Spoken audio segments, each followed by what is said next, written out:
अस्सलाम वालेकुम नाजरीन, मैं हूं मोहम्मद अब्दुल हकीम। 7H न्यूज में आपका इस्तकबाल है। बंजारा हिल पुलिस स्टेशन हुदूद यूसुफगुड़ा चेक पोस्ट के पास किन्नरों को राशन तकसीम किया गया।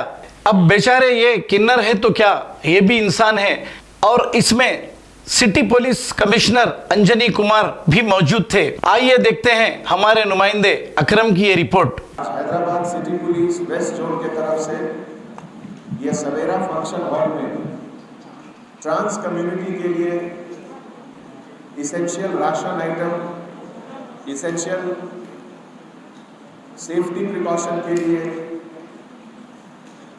मास्क, सैनिटाइजर्स और इसका डिस्ट्रीब्यूशन हुआ।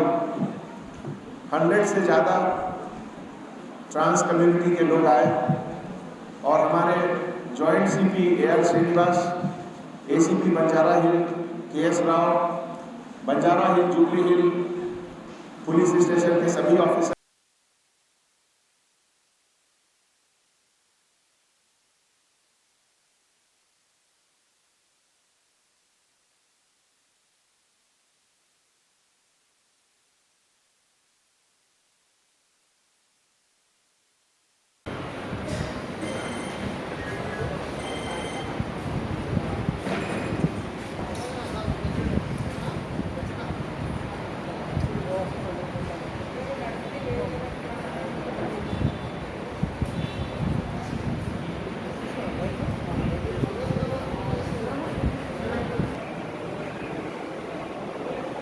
मोहम्मदिया शवरमा पिछले 10 साल से सारे हैदराबाद की अव्वलीन पसंद मोहम्मद इदरीस खान, मोहम्मद इमरान खान की लाजवाब पेशकश। मोहम्मदिया शवरमा पर आइए और शवरमा, कबाब, प्लेटर, ग्रिल चिकन बिरयानी खाइए या अपने घर पार्सल ले जाइए और अपनी दावतों के जायके को चार चांद लगाइए। हमसे कैटरिंग के लिए रब्त पैदा कीजिए और हमारी फ्रेंचाइजी के लिए भी कांटेक्ट कीजिए। हमारे ब्रांचेस मोहम्मदिया शवरमा, शमशाबाद, राजेंद्र नगर, रेती बली और pillar number 67 opposite Orient bank, Khadarbagh, Hyderabad. खबर है शहर की, खबर है गाँव की, खबर है सारी दुनिया की। 7H न्यूज पसंद आए तो लाइक कीजिए, शेयर कीजिए और सब्सक्राइब करना ना भूले। 7H न्यूज, आपकी आवाज।